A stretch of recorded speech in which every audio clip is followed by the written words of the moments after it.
उपमुख्यमंत्री आणि अजित पवार आज बीडच्या दौऱ्यावर आहेत। शिवराज देवटे मारहाण झाली होती त्या प्रकरणात ते आता आज त्यांचा आढावा घेणार आहेत। दादा काय बोलणार आहेत याकडे लक्ष असणार आहे। अर्थातच दादा बीडचे पालकमंत्री आहेत आणि पालकमंत्री असताना सुद्धा बीडमध्ये सतत मारहाणीच्या घटना घडत असतात, तेव्हा दादा आज तिथे लक्ष घालणार आहेत। ज्योतिर्लिंग स्थान असलेल्या वैद्यनाथ तीर्थक्षेत्र विकास आराखडा तसंच परळी औद्योगिक औष्णिक केंद्राचं सादरीकरण होणार आहे आणि त्या संदर्भात आज बैठक होते।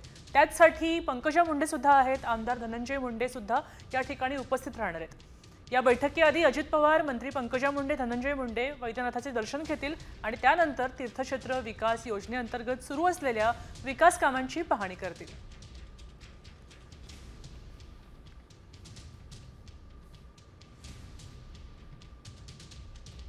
तर बीडमध्ये शिवराज देवटे मारहाण प्रकरणी आरोपींचा आणखी एक कारनामा आता उघड झालाय, कारण देवटेला मारहाण करणाऱ्या आरोपींनी अजून एका व्यक्तीला सुद्धा मारहाण केली आहे। हा व्हिडिओ आता समोर येतोय। यावेळी आरोपींनी मारहाण करताना वाल्मिक कराडच्या मुलाची माफी माग म्हणत मारहाण केली आहे। अर्थात यात वाल्मिक कराडचा काय संदर्भ आहे हे लक्षात येत आहे। त्याचमुळे आता बीडमध्ये कराडचे गुंड कसे हैदोस घालतायत हे पुन्हा पुन्हा समोर येतंय। कराड जरी तुरुंगात असला तरी पण कराडची माणसं, कराडचे गुंड अजूनही बीडमध्ये हैदोस घालतायत।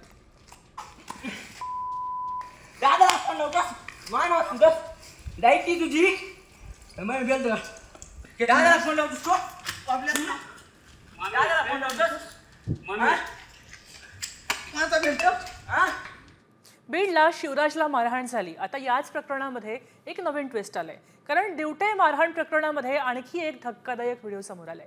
या व्हिडिओमध्ये समाधान मुंडेला मारहाण होताना पाहायला मिळतंय। 2 दिवसांपूर्वीचा हा व्हिडिओ आहे अशी माहिती मिळते। यापूर्वी शिवराज देवटेच्या मित्रांनी समाधान मुंडेला मारलं, त्यानंतर त्याचा बदला घेण्यासाठी समाधान मुंडेनं शिवराज देवटेला मारहाण केल्याचा दावा आता या व्हिडिओमधून करण्यात येतोय। आपण दोन्ही व्हिडिओ 2 विंडोमध्ये पाहू शकतोय। यापूर्वी समाधान मुंडेला मारहाण झाली आणि त्यानंतर समाधानकडून शिवराज देवटेला मारहाण झाली।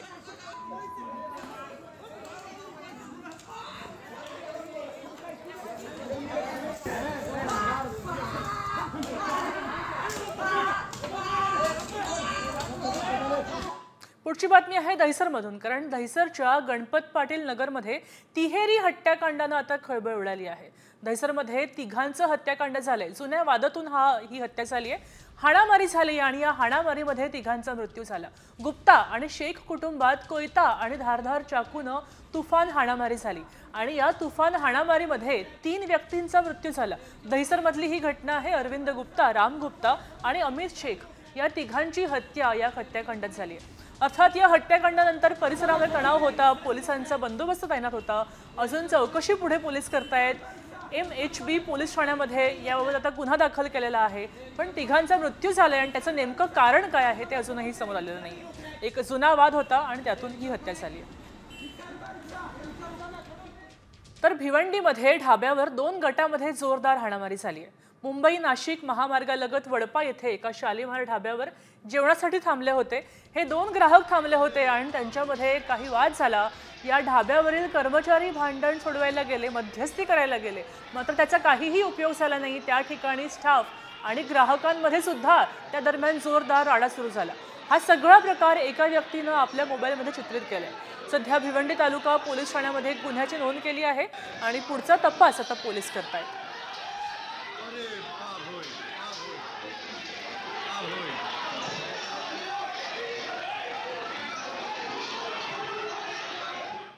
जगभरातच युद्ध पेटले। युद्ध कधीही थांबत नसतं।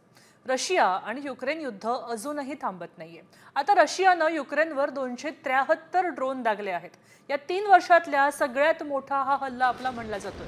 रशियानं हा हल्ला केलाय। या हल्ल्याचा व्हिडिओ सुद्धा आता जारी करण्यात आलाय। युक्रेनवर झालेल्या मोठ्या ड्रोन हल्ल्यांपैकी एक हल्ला आहे। मात्र ड्रोन हल्ल्यामध्ये एका महिलेचा मृत्यू झालाय तर अनेक जण जखमी झाले। रशियानं पुन्हा युक्रेनवर कुरघोडी केली आहे। गेले 2 वर्षापासून सुरू असलेलं युद्ध अजूनही थांबायचं नाव घेत नाहीये। आता या क्षणाला त्यांनी 2 ड्रोन हल्ले केले, त्याच्यापैकी एक अत्यंत मोठा ड्रोन हल्ला होता आणि त्यात मोठं नुकसान झाल्याचं पाहायला मिळतंय।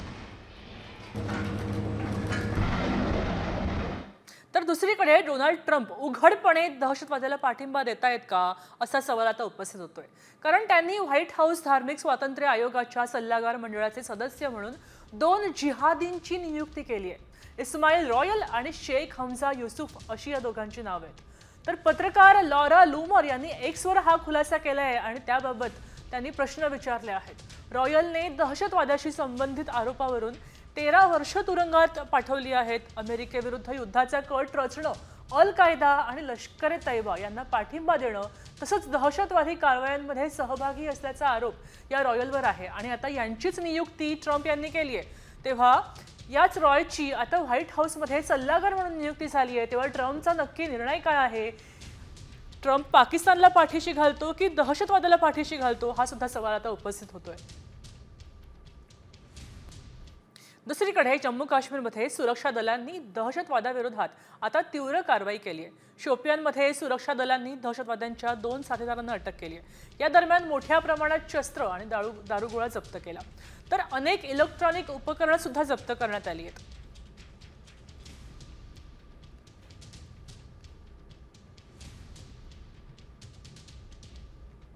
दरम्यान पाकिस्तानमधील दहशतवादी नेटवर्कला मोठा दणका आता बसलेला आहे, कारण लष्कर ए तोयबाला डेप्युटी कमांडर अबू सैफुल्लाहचा खात्मा करण्यात आलाय।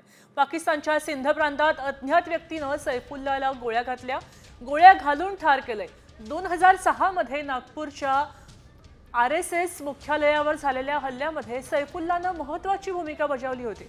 याशिवाय रामपूरमधल्या CRPF कॅम्पवर दहशतवादी हल्ला झाला होता आणि ISIची बंगळुरूवर हल्ला करण्याचा कटातही त्याचा सहभाग होता। त्याची आता हत्या झाली आहे। पाकिस्तानला चांगलाच दणका मिळाला आहे, त्याच्यावर अज्ञातानं गोळीबार केलाय आणि त्याची हत्या झाली आहे।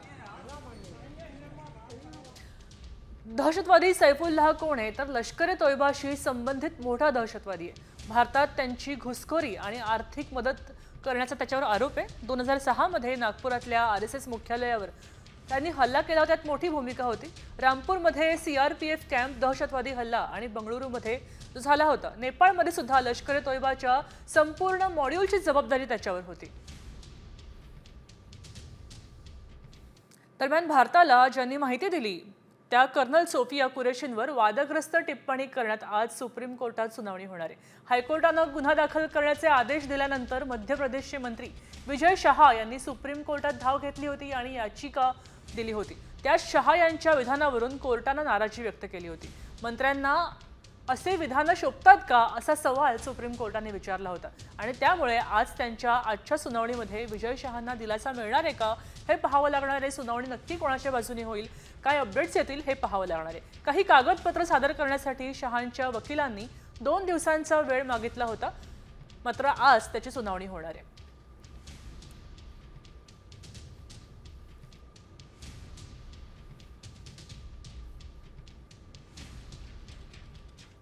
बातमी आता सगळ्यांची चिंता वाढवणारी आहे, अर्थात मुंबईकरांचीही चिंता वाढवणारी आहे, कारण मुंबईच्या KEM रुग्णालयामध्ये 2 संशयित कोरोना बाधित आढळले आहेत। त्यांचा मृत्यू झालाय, मात्र दोन्ही रुग्णांचा मृत्यू कोरोनामुळे झाला आहे का हा प्रश्न अजूनही आहे, कारण त्यांना वेगवेगळ्या व्याधी होत्या आणि या सहव्याधींमुळे त्यांचा मृत्यू झालाय असं स्पष्टीकरण रुग्णालयाने दिलेलं आहे। मात्र त्यांना कोरोना सुद्धा झाला असू शकतो, त्यांची टेस्ट केलेली नव्हती। एक 58 वर्षीय महिला ह्याच्यामध्ये होती, तिला कर्करोग झाला होता। तसंच एक 13 वर्षाच्या मुलीचा समावेश होता, तिला मूत्रपिंडाचा आजार होता। या दोघांचाही मृत्यू कर्करोग आणि मूत्रपिंडाच्या आजाराने झालाय असं रुग्णालय प्रशासनाने सांगितलंय। मात्र तरी सुद्धा या दोन्ही रुग्णांचा मृत्यू कोरोनामुळेच झालाय असं माजी महापौर किशोरी पेडणेकरांचं म्हणणं आहे। अर्थात त्यांची टेस्ट केलेली नाहीये, त्याच्यामुळे अधिकृत अहवाल आपल्या समोर नाहीयेत। दरम्यान मुंबईमध्ये कोरोनाचा पुन्हा शिरकाव झालाय का हा प्रश्न भेडसावणारा नक्कीच आहे। हाँगकाँग आणि सिंगापूरमध्ये कोरोना वाढतोय आणि त्याच दरम्यान मुंबईमध्ये कोरोनाचे सौम्य रुग्ण आता आढळले आहेत। दोघांचा कोरोनामुळे मृत्यू झाल्याचा संशय सुद्धा आहे। हेच मुंबईतले रुग्ण एका आठवड्यामध्ये जवळपास 7 ते 8 रुग्णांना कोरोनाची लागण झाली आहे आणि त्याचमुळे प्रशासन चिंतेत आहे। त्यामुळे मुंबईकरांनी काळजी घ्यायचं आवाहन आता प्रशासनाकडून करण्यात येतंय। मुंबईकरांनी मास्क पुन्हा काढायला हवेत, पुन्हा मास्क वापरायला हवेत। कोरोना झाल्यास काय काळजी घ्यायची आहे पाहूयात। नागरिकांनी मास्क वापरायला हवेत, डोळे, नाक आणि तोंडाला स्पर्श करणं टाळायला हवंय,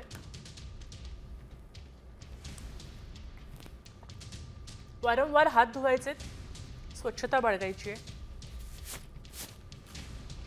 डॉक्टरांच्या सल्ल्यानं नियमित औषधं घ्यायची आहेत.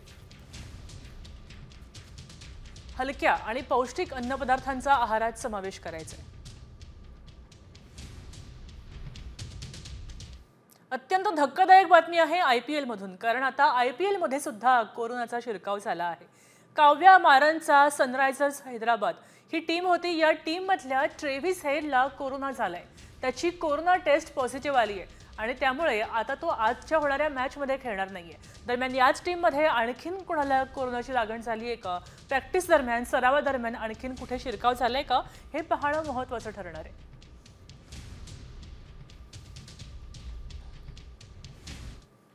पुन्हा आहे बातमी 11वीच्या प्रवेशासंदर्भात. 10वीचा निकाल लागला आणि त्यानंतर आता 11वीच्या प्रवेशाची लगबग सुरू झाली आहे.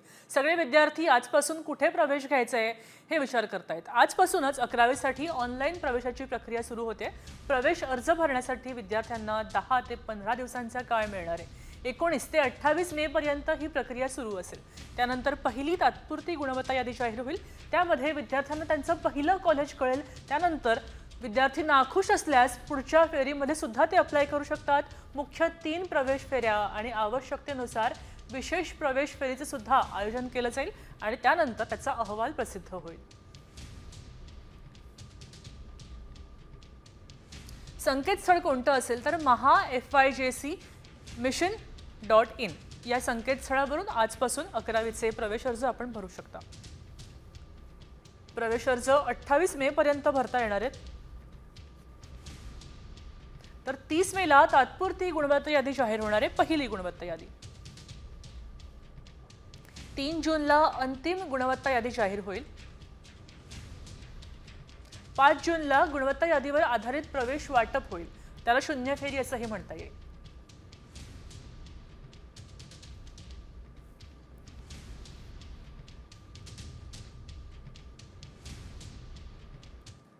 पाऊस अगदी महाराष्ट्राच्या उमराशी आला आहे, तेव्हा पावसाच्या बातम्या आपण वेगवान स्वरूपात पाहूया. आज पुण्यासह कोल्हापूर, साताऱ्याला ऑरेंज अलर्ट देण्यात आले. विजांच्या कडकडाटासह पाऊस पडण्याची शक्यता आहे. नाशिक, जळगाव, नगरमध्ये सुद्धा पावसाचा अंदाज वर्तवण्यात आलाय. तर मुंबईसह ठाणे, पालघरला सुद्धा पावसाचा अलर्ट आहे.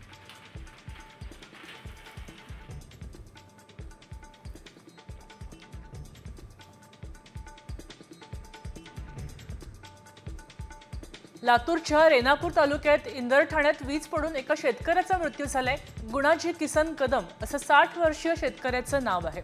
लातूरच्या उदगीर, अहमदपूर, रेणापूरसह इतर भागात वादळी वारा आणि मेघगर्जनेसह अवकाळी पाऊस बरसला. यात शेतकऱ्याचं मोठं नुकसान झालंय.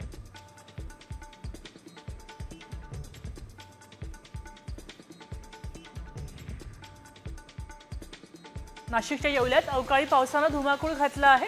वादळामुळे अनेक ठिकाणी झाडं उन्मळून पडली आहेत, तर अनेक ठिकाणी विजेचे खांब देखील कोसळले आहेत. संभाजीनगर, नाशिक महामार्गावर जळगाव, नेऊरमध्ये झालेल्या पावसानं शेतात तसंच महामार्गावर पाणीच पाणी झालंय.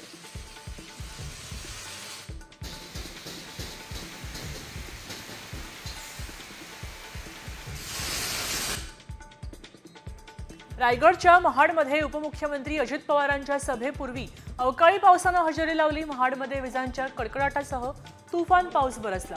स्नेहल जगतापांनी त्यांच्या समर्थकांसह राष्ट्रवादी अजित पवार गटात प्रवेश केलाय. या कार्यक्रमाआधी जोरदार पाऊस या ठिकाणी झाला.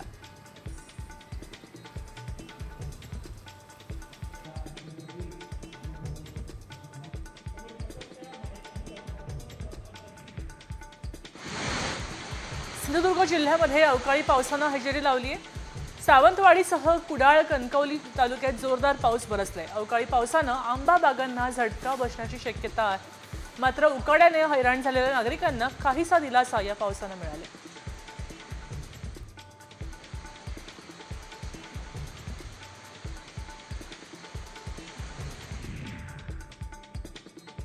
ऑपरेशन सिंदूरनं पाकिस्तानमधल्या दहशतवादी आणि लष्करी तळ उद्ध्वस्त केलेत. त्यानंतर पाकिस्तान मदतीसाठी चीनकडे याचना करतायत.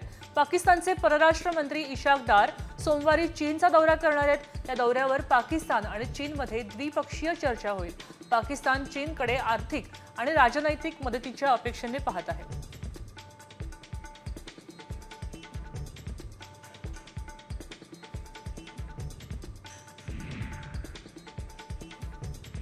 ज्योतीसोबत फिरणाऱ्या प्रियंका सेनापतीला पोलिसांनी आता ताब्यात घेतलंय। ज्योतीसोबत प्रियंका पाकिस्तानात सुद्धा गेली होती असा आरोप तिच्यावर आहे। ज्योतीप्रमाणेच प्रियंका सुद्धा पाकिस्तानसाठी हेरगिरी करत होती का याचा तपास आता केला जाणार आहे।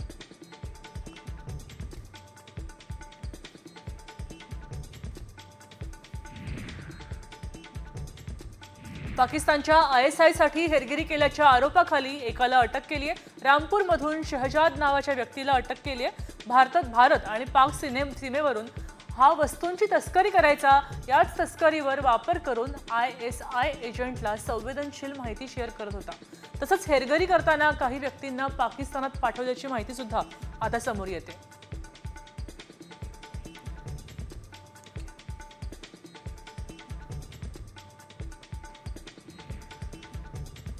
भारतात कोविड-19च्या नव्या प्रकरणांची नोंद झाली आहे। गेल्या आठवड्यात देशामध्ये 58 नवीन रुग्ण आढळले आहेत। सक्रिय रुग्णांची संख्या 93 झाली आहे। तर रुग्णांमध्ये विषाणूजन्य ताप आणि कोविड सारखी लक्षणे दिसतात, पण कोरोनाची चाचणी करण्याचा सल्ला दिला जात नाहीये असं समोर आलंय। दरम्यान तज्ज्ञांनी लोकांना घाबरून न जाता सावधगिरी बाळगण्याचं आवाहन केलंय।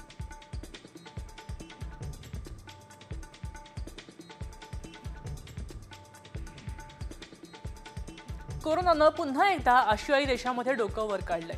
हाँगकाँग आणि सिंगापूरमध्ये कोविड-19 रुग्णसंख्येत लक्षणीय वाढ झाली आहे असा आरोप आरोग्य यंत्रणा सतर्क झालीत। हाँगकाँगचे प्रसिद्ध गायक ईसेन चॅन यांना कोरोनाची लागण झाल्याने त्यांचे सर्व कार्यक्रम रद्द केले आहेत। लक्षणं आढळल्यास त्वरित चाचणी करून घेण्याचं आवाहन नागरिकांना त्या ठिकाणी केलेलं आहे।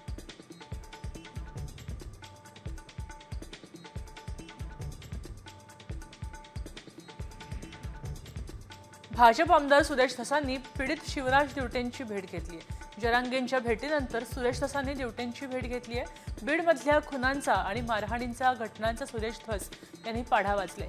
गुन्ह्यामध्ये नावं कमी करण्यासाठी रात्री या ठिकाणी काही लोक घेऊन दबाव आणत होते असं देखील ते म्हणाले।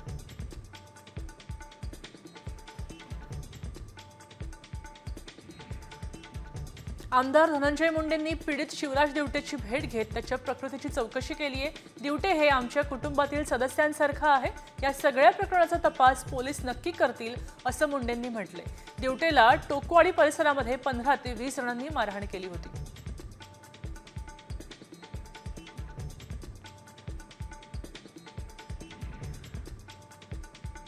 परळीत शिवराज दिवटेला अमानुष मारहाण करण्यात आली आहे। बीड पोलिसांचा वचक राहिला नसल्याची टीका तृप्ती देसाईंनी केली आहे। बीडचे पोलीस अधीक्षक बदलले, मात्र वाल्मिक कराड यांच्याशी संबंधित असलेल्या पोलिसांची बदली झालेली नाही असा आरोप सुद्धा तृप्ती देसाईंनी केलाय।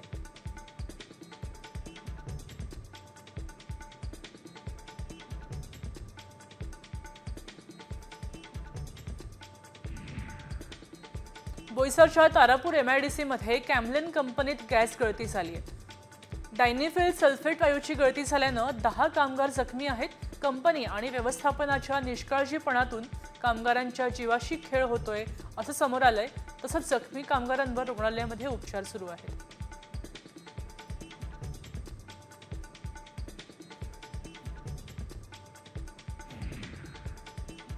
ठाण्यातल्या कोलशेतमधल्या लोढा अमारा 4000 पेक्षा जास्त सदनिका असलेल्या सोसायटीमध्ये रहिवाशांनी आंदोलन केलंय। रहिवाशांच्या सुविधेसाठी राखीव असलेल्या जागेत सिग्नेट 2 हे व्यापारी संकुल उभारण्यासाठी बनावट कागदपत्र तयार केल्याचा आरोप केलाय।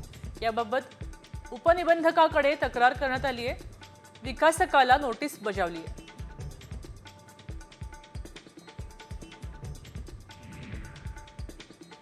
दरम्यान धुळे पालिकेनं धोकादायक इमारती रिकाम्या करण्यास सुरुवात केली आहे। शहरात जवळपास 110 धोकादायक इमारती आहेत। त्यांना दरवर्षीप्रमाणे यंदा सुद्धा नोटीस देण्याचा सोपस्कार केला जातोय। पावसाळ्यात कुठल्याही प्रकारची अनुचित घटना घडू नये आणि म्हणून प्रशासनाकडून खबरदारी घेण्यात येते।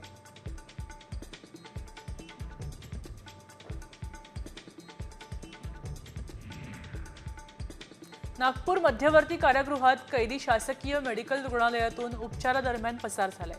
हर्ष रामटेक असं त्याचं नाव आहे। त्याला चक्कर आणि उलट्यांचा त्रास होत असल्यानं रुग्णालयात दाखल करण्यात आलं होतं। या प्रकरणी त्याच्यावर अजनी पोलीस ठाण्यात गुन्हा दाखल करण्यात आला आहे।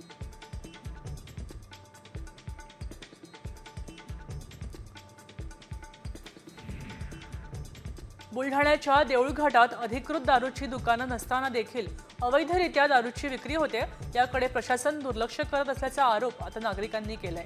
एका व्यक्तीने दारूच्या दुकानासमोर जाऊन धिंगाणा घातला, विक्रेत्याला जाब विचारला।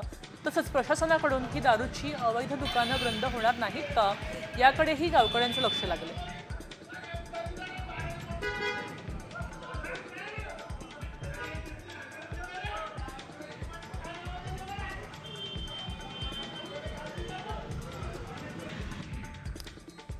सरसंघचालक मोहन भागवतांनी साईबाबांच्या समाधीचं दर्शन घेतलंय।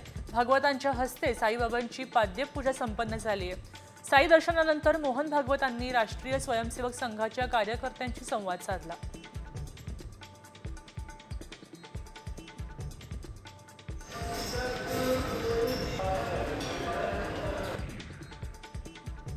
जेजुरीच्या खंडोबा मंदिरात आंब्याची आरास करण्यात आली आहे। आज रविवार असल्यानं ही आंब्याची आरास करण्यात आली आहे। सकाळपासूनच भाविकांनी जेजुरी गडावर खंडोबाच्या दर्शनासाठी गर्दी केली होती।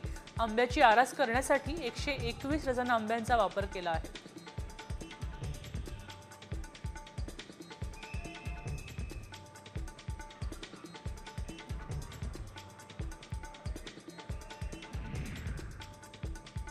यवतमाळच्या मारेगाव नेतमध्ये शेत शिवारात वीज पडून शरद गेडामांच्या 20 बकऱ्या मृत पावल्यात।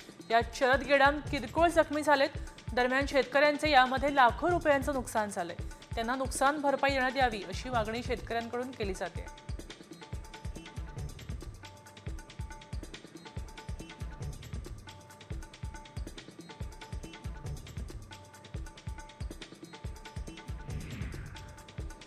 रेल्वे मंत्रालयानं 2025-26च्या केंद्रीय अर्थसंकल्पात मुंबई शहरी परिवहन प्रकल्पासाठी 1777 कोटींचा निधी मंजूर केलाय।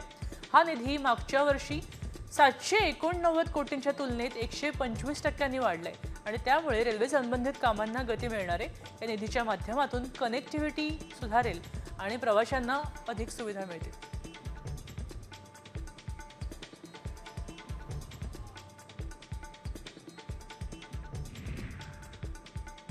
कोस्टल रोड टप्पा 2च्या खर्चात वाढ झाली आहे। सल्लागार कंपनीला देण्यात येणाऱ्या रकमेत दिवसाला 7 कोटी रुपयांची वाढ करण्यात आली आहे। विविध आंदोलने आणि VIP कार्यक्रमांमुळे कामाला विलंब झाल्यानं हा निर्णय घेतलाय। यंदाच्या अर्थसंकल्पात या कामासाठी एकूण 1507.24 कोटी रुपयांची तरतूद केली आहे।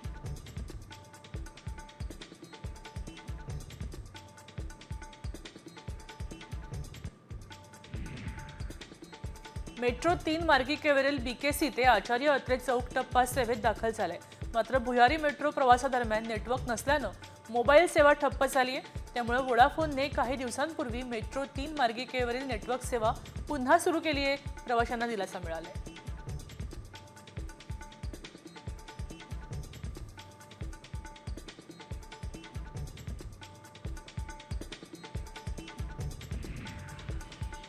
उपमुख्यमंत्री एकनाथ शिंदेंच्या हस्ते दावडीत भूमिपूजन करण्यात आले। KDMC, MIDC आणि टाटा टेक्नॉलॉजी लिमिटेड यांच्या संयुक्त विद्यमानं टाटा कौशल्यवर्धन केंद्राचं भूमिपूजन झालंय। त्यामुळे वर्षाला 7000 विद्यार्थ्यांना तांत्रिक शिक्षण कौशल्य प्रशिक्षण मिळणार आहे।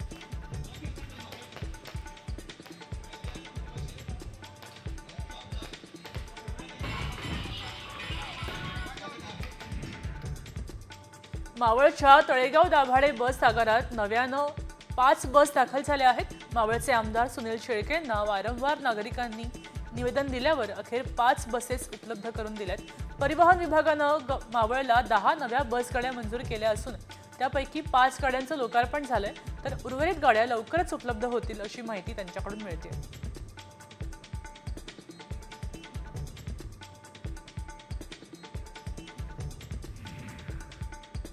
यवतमाळच्या आर्णी तहसील कार्यालयासमोर उभ्या टिपरला अचानक आग लागली आहे। दरम्यान तहसीलमधील शिपाई आणि काही युवकांनी कार्यालयातील अग्निशमन सिलेंडरनं आग नियंत्रणात आणली आहे। त्यामुळे पुढील अनर्थ टळला आहे। यात कोणतीही जीवितहानी झाली नाहीये, मात्र आगीचे कारण अजूनही अस्पष्ट आहे।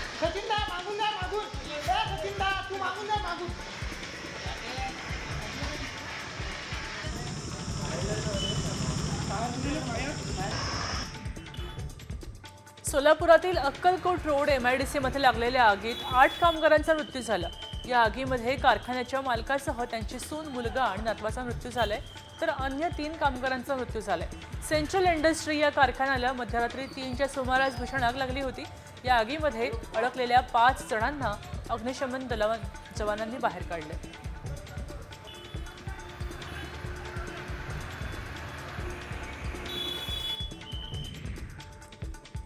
रत्नागिरीत खेडच्या लोटे MIDCत कंपनीला भीषण आग लागली आहे। आगीत लासा कंपनी जळून खाक झाली आहे। या आगीत कंपनीचं मोठ्या प्रमाणात नुकसान झालंय। खेड नगर परिषद अग्निशमन दलाकडून आग विझवण्यासाठी शर्थीचे प्रयत्न होत आहेत। कंपनीतल्या कामगारांना वाचवण्यात यश आलंय।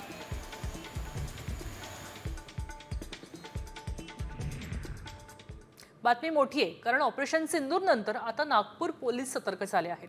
नागपुरात पुढचे 17 दिवस ड्रोन उडवायला बंदी असणार आहे। संघ मुख्यालयात, स्मृती मंदिरात, दीक्षाभूमी या भागामध्ये पोलिसांची करडी नजर असणार आहे। ड्रोन सोबतच रिमोटवर चालणारे हेलिकॉप्टर सुद्धा, पॅराग्लायडर, पॅरामोटर्स, gliders, air balloon, arrow models, पॅराशूटवर बंदी घालण्यात आली आहे। नागपूरच्या संघ कार्यालयाजवळ, तुळशी बागेजवळ, रेशीम बागेजवळ ही कारवाई करण्यात येते। आपण पाहू शकतोय नागपूरमध्ये आता पुन्हा काही काळासाठी पोलिसांचा बंदोबस्त आहे। नागपुरामध्ये ड्रोनवर बंदी घातली आहे। पुढचा हल्ला नागपूरमध्ये संघ कार्यालयावर होऊ शकतो अशी शक्यता वर्तवली जाते आणि म्हणून संघ कार्यालय परिसरामध्ये, रेशीम बागेजवळ पोलिसांचा कडक बंदोबस्त आहे। नागपूरमध्ये गेल्या काही दिवसांपूर्वी दंगल उसळली होती, मात्र आता सुरू झालेल्या युद्धाचा परिणाम नागपूर होऊ शकतो आणि या संदर्भात नागपूरवर करडी नजर पोलिसांची असणार आहे।